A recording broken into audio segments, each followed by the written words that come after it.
우리 인생의 길을 주님과 함께 걸어가는 저와 여러분이 되길 원합니다. 너무나도 힘들고 또 어려운 시대를 우리가 살아가고 있지 않습니까? 코로나 팬데믹으로 3년이 넘게 세상의 모든 시스템이 멈추어져서 그렇게 힘들어하던 때가 있었습니다. 이게 그치고 나면 그래서 오늘 우리가 편안하게 살고 모든 문제가 해결될 것이다 라고 생각했는데, 그 이후에 세계 곳곳에서 전쟁이 터지기 시작합니다. 그래서 우크라이나 전쟁이 3년째 계속되어지고 있고, 또 이란 하마스 전쟁, 이것이 이란 레바논 이스라엘 레바논 전쟁으로, 또 이스라엘 이란 전쟁으로 전쟁이 확대되어지고 이곳저곳에서 재난의 소식들을 또 듣게 되어지는 시대에 우리가 살아가고 있지요. 마지막 때가 되어지면 바로 이런 재난과 재앙의 소식들이, 전쟁과 또 기근의 소식들이 들려져 오게 되리라라고 하는데, 바로 그런 시대에 우리가 살아가고 있지 않습니까? 세상 바라보면은 낙심할 수밖에 없고, 또 그래서 힘들어할 수밖에 없는 시대를 우리가 살아갑니다. 그때 오늘 우리가 붙들어야 할 것들은 무엇입니까? 과거에 남아프리카 공화국 하면은 아파르트헤이트라고 하는 바로 흑백 분리 정책, 그리고 또 흑인에 대한 차별 정책으로 유명하였습니다. 15%밖에 되어지지 않는 백인들이 75%가 넘는 흑인들을 지배하는 나라가 남아프리카 공화국이었습니다. 그런데 그들을 지배하기 위해서 강압적인 정책을 펼 수밖에 없고, 혹독한 그 경찰에 의한, 또 군인들에 의한 통치가 이어질 수밖에 없었던 나라였습니다. 여기에 저항하면서 또 흑인들이 바로 여기에 대항하는 저항 운동을 일으키니 끊임없는 소요와 갈등이 있었던 나라가 남아프리카 공화국이었습니다. 그런데 바로 그때 이 흑인 분리 정책을 끝내고 그 땅에 평화를 이룬 사람으로 칭송되어지는 이가 넬슨 만델라라고 하는 사람입니다. 그도 젊은 날에 이 흑백 분리 운동, 아파르테이트에 반대하여서 앞장서서 싸우면서 그가 종신형을 받고 감옥에 갇히게 되어졌던 사람이 아닙니까?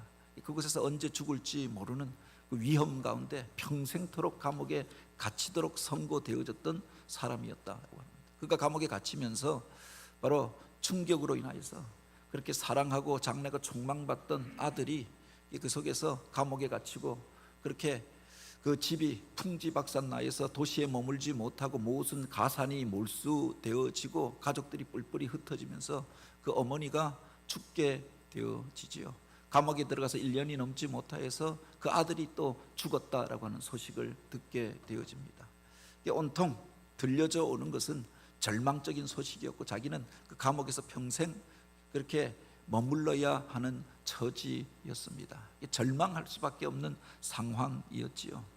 그리고 10여 년이 지나서 이제 면회가 허락되어져서 그의 딸이 결혼하고 이제 낳은 아이의 아직 이름을 짓지 못하고 있었는데, 아버지를 찾아가서 아이의 이름을 지어달라고 했다고 하지요. 그때 넬슨 만델라가 자기 가슴 속에 품고 있었던 한 쪽지를, 꼬깃꼬깃 뭉쳐놓았던 그 쪽지를 풀어서 그에게 넘겨주었다라고 합니다. 그런데 그 쪽지에 보니까 바로 아즈위라고 하는 말이 적혀 있었다라고 하죠. 아프리카 말로 희망이라고 하는 말인데, 그 희망을 가슴에 간직하고 감옥에 갇혀서 있었는데, 바로 찾아온 아들에게 그 딸의 이름을 정하여 달라, 아이의 이름을 정해달라고 하니까 자기가 가장 간직하였던 그 쪽지를 내어주면서 이것이 그 아이의 이름이 되었으면 좋겠다.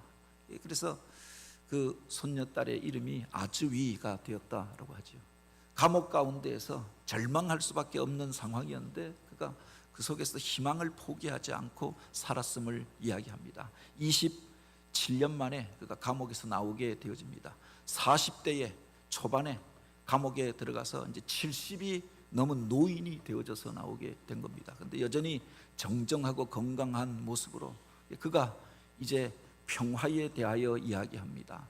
화해에 대하여 이야기합니다. 그래서 남아프리카 공화국 최초의 흑인 대통령이 되어지고, 진실과 화해위원회, 사실은 밝히되 바로 오늘 우리가 화해하자. 그래서 흑인들을 가장 고통받았던 사람이, 가장 박해를 받고 죽음의 위기를 몇 번씩이나 넘었던 그 사람이 바로 그 사람들을 용서하여 주자라고 하니까, 그래서 바로 그들 안에서 화해의 일들이 일어나게 되어지고 이제는 흑인과 백인이 공존하는 사회가 되어졌다라고 이야기하죠. 그것 때문에 그가 노벨 평화상을 받게 되어졌던 것 아닙니까? 절망할 수밖에 없는 상황 속에서 감옥에 갇힌 채 어떻게 살아낼 수 있었습니까? 건강을 유지할 수 있었습니까? 물어봤을 때 그가 그렇게 이야기했다라고 하죠. 내 마음속에 희망이 있었기 때문입니다. 그 철창은, 그 감옥은 내 몸은 가둘 수 있지만 내 속에 있었던 이 희망은 가둘 수가 없었습니다. 나를 살게 한 것, 다시금 일어나게 한 것, 그것이 희망이었고 이 나라를 일으키는 것도 나는 희망인 줄 믿습니다. 그 백성들에게 바로 희망에 대하여 선포하고 과거를 넘어서서 새로운 사회를 건설할 수 있도록 이끌어가는 지도자가 되었다라고 합니다. 오늘 우리들 속에 이 절망의 시대 가운데 낙심할 수밖에 없는 일들 속에서 오늘 우리는 어떤 마음을 품고 살아갑니까? 스톡데일 패러독스라고 하는 말이 있습니다. 물론 우리가 어떤 희망을 품는데 어떤 근거 있는 희망을 가지는 게 필요하죠. 막연하게 잘 될 거야, 좋아질 거야, 그런 희망이 아니라 오히려 이런 희망은 스톡데일 패러독스가 될 수 있다라고 이야기하죠. 이 말은 이제 베트남 전쟁 때 미 해군 조종사로 그렇게 베트남군의 포로로 잡혀 있었던 제임스 스톡데일이라고 하는 사람의 이야기로부터 비롯되어집니다. 그가 그곳에 붙잡혀서 포로가 되어져서 8년이 넘게 수용소에서 생활하였는데 옆에서 한 명, 두 명이 죽어가는 겁니다. 그런데 그 사람들도 감옥에 처음 갇힐 때는 어떤 희망을 가지고 있었다라고 하는 겁니다. 그래도 바로 내 고국에서 나를 살려내러 올 것이다 라고 생각하였습니다. 그런데 1년이 가도 소식이 없습니다. 2년이 가도 소식이 없습니다. 그러니까 절망하면서 한 사람, 두 사람 죽어가더라라고 하는 겁니다. 나중에 그렇게 종전 협상이 시작되었다라고 이야기하니까 그들이 이번 크리스마스에 내가 풀려날 것이다, 내가 돌아갈 수 있을 것이다 생각했는데 크리스마스를 지났는데도 아무 소식이 없습니다. 그러니까 크리스마스를 지나고 나고 수많은 사람들이 죽었다라고 하죠. 내년 부활절에는 우리가 살 것이다. 그래서 부활절을 기다렸는데 부활절에도 아무 소식이 없습니다. 그러니까 부활절이 지나고 나니까 그 사람들이, 또 많은 사람들이 어떻게 견뎌오던 사람들이 희망을 놓고 나니까 죽어가고 말더라라고 합니다. 그러면서 그 이야기를 하는 겁니다. 오늘 우리가 근거 없는 희망을 의지할 때는 그것 때문에 그 희망이 무너질 때 그는 쓰러질 수밖에 없다라고 이야기하였던 겁니다. 이 말이 바로 스톡데일 패러독스입니다. 무엇인가 근거 있는 것들을 붙잡아야 하는데 막연한 희망을 가졌다가 그 희망이 무너질 때 사람들은 그 마음마저 무너지고 그 인생이 무너지는 것들을 경험하게 되어지는 거죠. 세상을 살면서 오늘 우리가 희망을 품고 살아야 하는데 바로 근거 없는 희망이 아니라 우리가 희망의 근거로 붙잡아야 할 것들이 무엇이냐라고 하는 겁니다. 오늘 우리가 읽은 이 말씀은 예레미야가 그 멸망하여진 잿더미가 되어진 그 터전 위에서 불렀던 노래입니다. 우리가 새벽 기도 시간에 예레미야서를 계속 읽었습니다. 그가 1차, 2차, 3차 바벨론의 침입이 있을 때 그 백성들을 향하여 바로 회개하라라고 외쳤습니다. 우리가 하나님께로 돌아가자라고 그들을 향하여 호소하였습니다. 우리가 하나님을 떠나면서 이런 재앙이 시작되어졌고 세상의 나라를 의지하지 말고 애굽을 의지하지 말고 바로 하나님을 의지함으로 돌이키자라고 했지만 세상의 왕들이 그의 말을 듣지 않습니다. 애굽을 의지하고 세상의 것들을 의지하고 자기에게 기분 나쁜 이야기를 한다고 예레미야를 잡아다가 감옥에 가두고 백성들도 그를 향하여 오히려 바로 나라를 반역한 사람이라 돌매를 던지고 그래서 그가 그 고난을 당하게 되어졌던 것 아닙니까? 그가 경고하였던 일들이 벌어집니다. 그리고 이제 BC 586년 18개월 동안 바벨론에 대하여서 항전하였던 예루살렘 성이 무너지게 되어집니다. 그 성중에서 도망하였던 시드기야 왕은 바벨론 군대에 사로잡혀서 두 눈이 뽑히고 쇠사슬에 묶여서 개처럼 끌려가게 되어집니다. 그의 왕자들은 그가 보는 앞에서 죽임을 당하게 되어지죠. 남겨졌던 사람들은 포로로 끌려가게 되었다. 돌 위에 돌 하나도 남지 않고 예루살렘 성이 무너져 버리고 황무지가 되어져 버렸습니다. 뿐만 아니라 성전은 불타 버리고 더 이상 예배할 처소도 잃어버리게 되어졌던 겁니다. 감옥에 갇혀 있다가 오히려 그는 바벨론 군대에 의하여서 그 감옥에서 풀려 나오게 되어졌습니다. 이 참상을 바라보면서 그가 할 수 있는 일들은 울며 통곡하는 것밖에 없었다라고 하는 겁니다. 무너진 터전을 바라보면서 그가 불렀던 노래가 바로 예레미야 애가입니다. 예레미야를 가리켜서 눈물의 선지자라고 이야기하는 이유가 바로 여기에 있었던 거죠.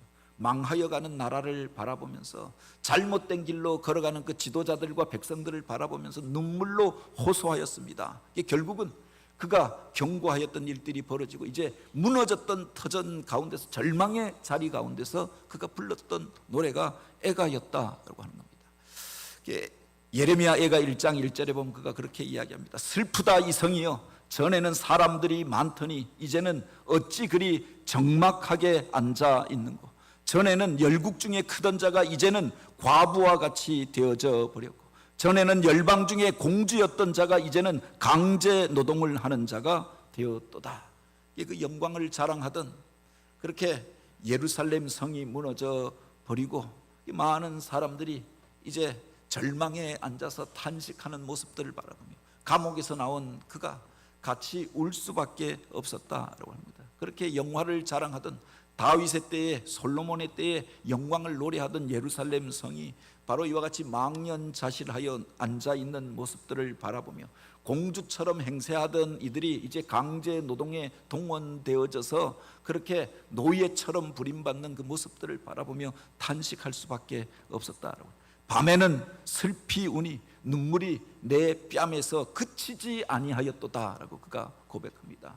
바라보는 것들이 폐허가 되어졌으니 그가 감옥에 갇혀 있다가 이렇게 수년 만에 나와서 보니까 그 모든 것들은 다 무너져 버렸고 자기는 살았는데 바로 그 사랑하던 이들, 그 주변에 사람들이 다 끌려가 버리고 죽어버리고 무너져 버린 세상을 바라보며 탄식할 수밖에 없었고 눈물이 그칠 수가 없었다라고 하는 겁니다.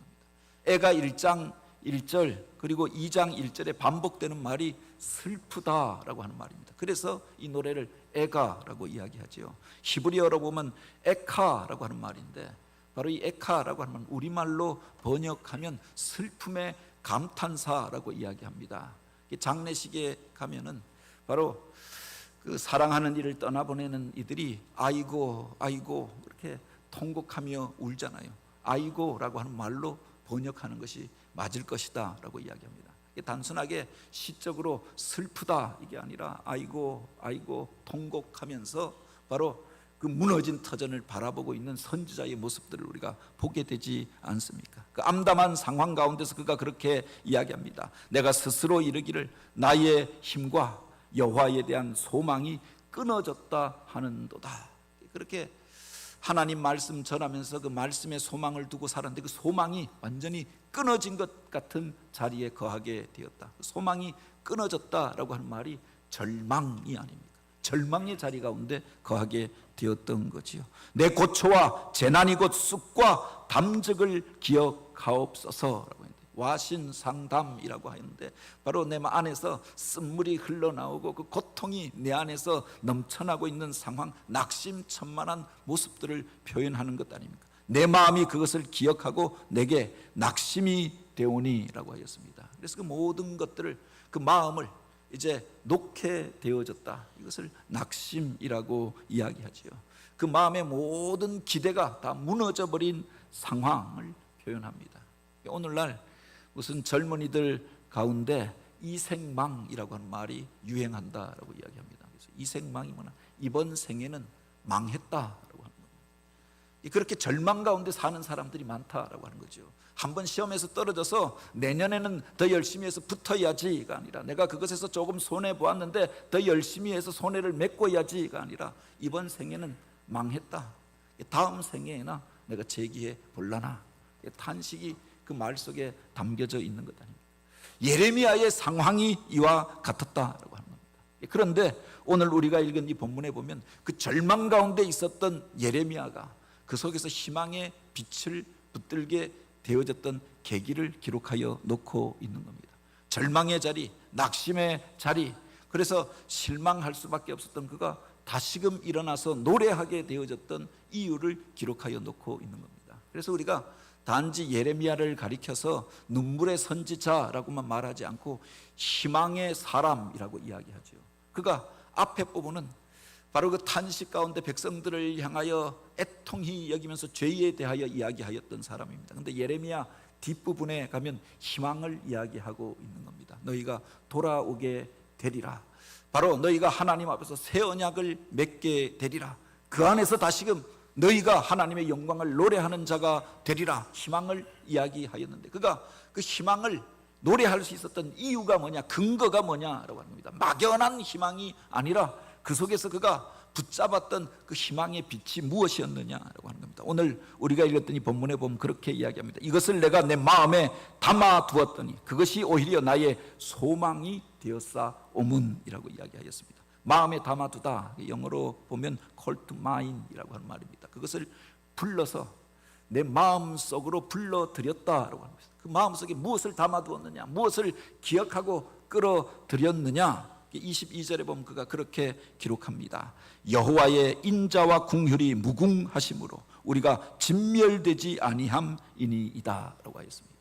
하나님을 기억하였다라고 합니다. 절망의 자리 가운데 보여지는 것은 바로 탄식할 수밖에 없고 낙심할 수밖에 없고 다시금 일어설 수 없을 것 같은 그런 상황이었습니다. 그런데 그 속에서 그가 붙잡았던 것이 있다라고 하는 겁니다. 바로 여호와의 인자와 궁휼이 무궁하심으로, 바로 하나님의 그 인자하심을 기억하고 우리를 궁휼히 여기시는 그 마음, 그것이 과거에만 있었던 것이 아니라 영원하신 약속임을 그가 기억함으로 우리가 진멸되지 아니하였도다라고 고백하고 있는 겁니다. 다 죽은 것이 아니라 그 속에서 그렇게 살려놓았던 사람들이 있지 않습니까? 1차 포로, 2차 포로로 끌어갔던 사람들이 있었습니다. 자기가 바로 그 감옥에 갇혀 있었는데 그 성이 멸망하고 무너질 때 오히려 살게 되어졌고, 나와서 보니까 망년자실 앉아 있지만 남겨진 자들이 있음을 보게 되어졌던 거죠. 그 속에 하나님의 인자하심과 궁휼하심이 담겨 있음을 기억하게 되었다라고 하는 겁니다. 여기서 인자라고 번역되어진 말이 히브리어로 헤세드라고 하는 말입니다. 언약적 사랑이라고 하는 거죠. 하나님께서 우리를 사랑하시는데 바로 내가 너와 함께 하리라, 내가 너의 하나님이 되리라, 나는 너의 아버지가 되리라 라고 약속하였는데 그 언약하신 약속, 그 사랑의 약속들을 기억하면서 오늘 우리가 다시금 일어나게 되는 줄 믿으시기 바랍니다.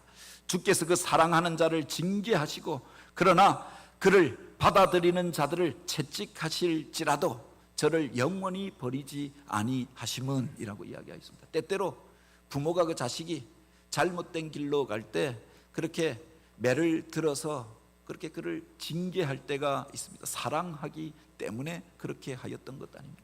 징계하심이 목적이 아니라 그가 바른 길로 가게 하려고 그렇게 피치 못하여 아픈 마음으로 매를 들게 되어졌던 것 아닙니까? 그래서 예레미야가 그 고백을 합니다. 재앙이 아니라 평안이요 미래의 소망을 주기 위함이라.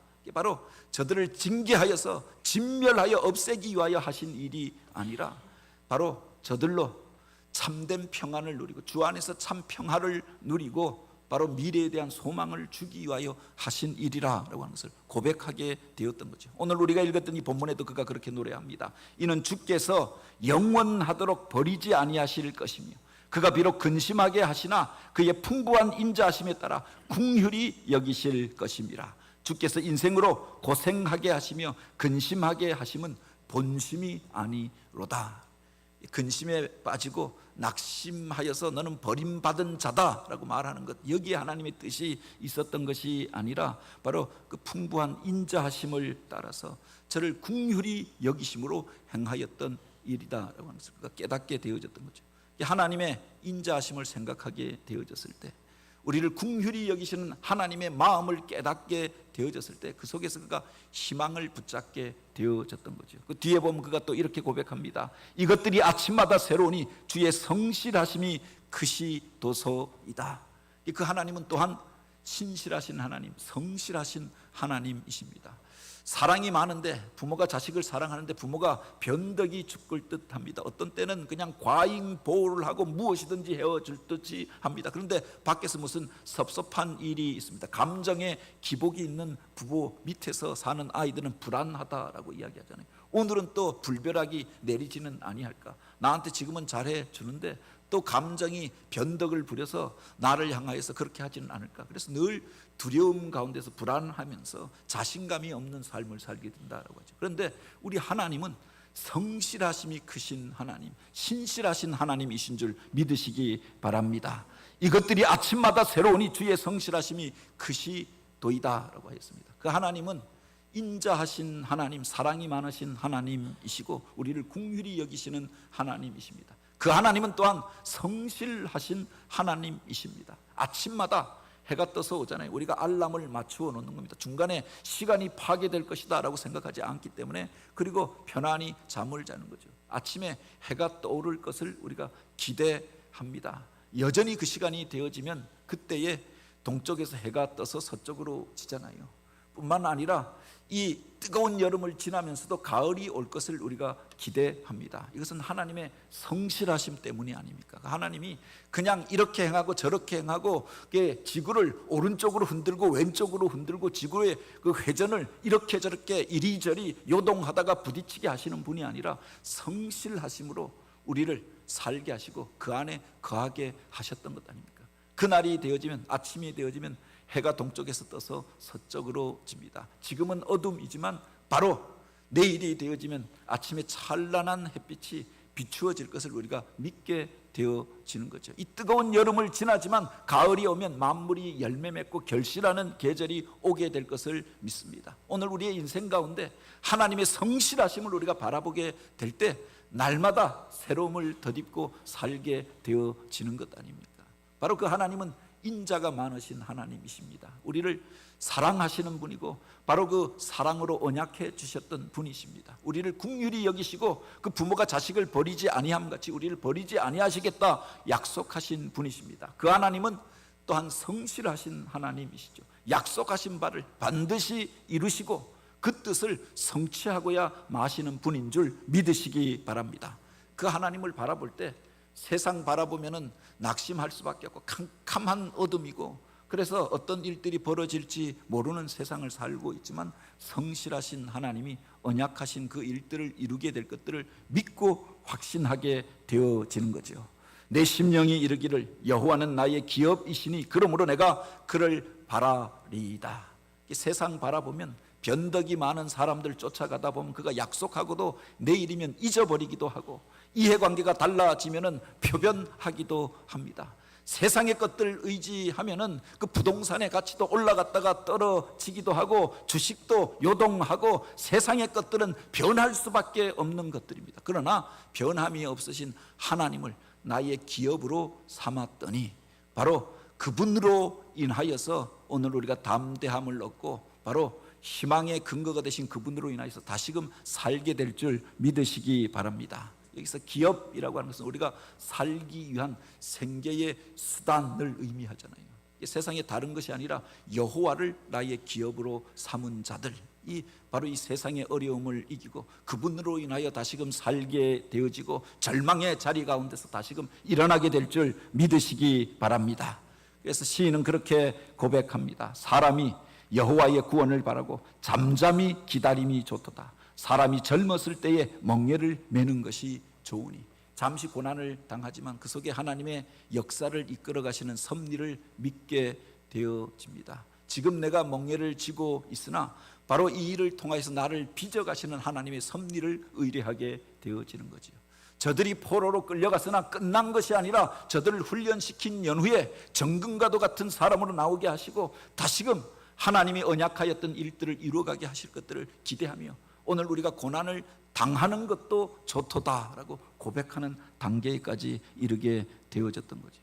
바로 세상 가운데서 많은 고난을 거쳤던 사람의 대표로 다윗을 이야기합니다. 그가 고난의 자리 가운데서 바로 신실하신 하나님을 의뢰하며 그렇게 고백하지 않습니까? 내 영혼이 잠잠히 하나님만 바라며 나의 구원이 그에게서 나오는도다.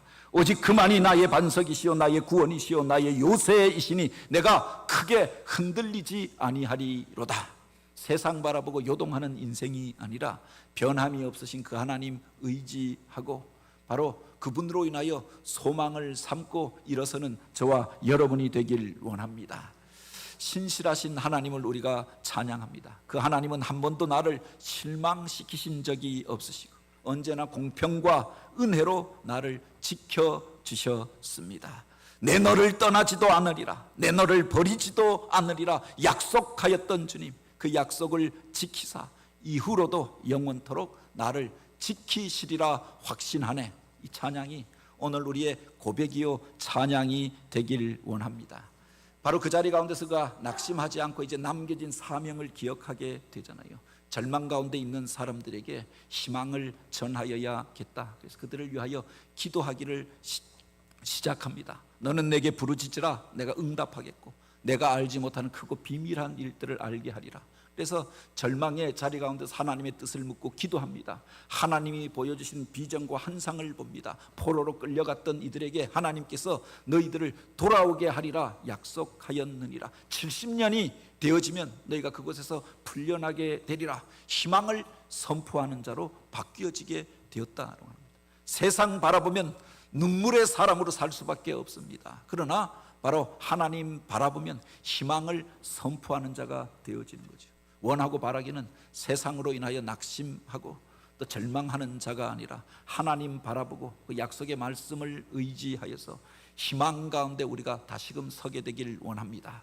잠시 잠깐 먹구름이 끼어도 그 먹구름 뒤에는 여전히 태양이 비치고 있는 것처럼 오늘 우리가 캄캄한 밤을 지나고 있을지라도 그 밤이 지나고 나면 아침이 밝아오는 것처럼 찬란한 햇빛이 비춰온 것 같이 바로 신실하신 하나님으로 인하여서 그 뜻이 이루어질 것들을 믿고 어둠의 시대를 이기고 환난의 시대를 견디고 그 속에서 희망을 선포하는 자로 쓰임받는 저와 여러분 우리가 되어지길 주님의 이름으로 축복합니다.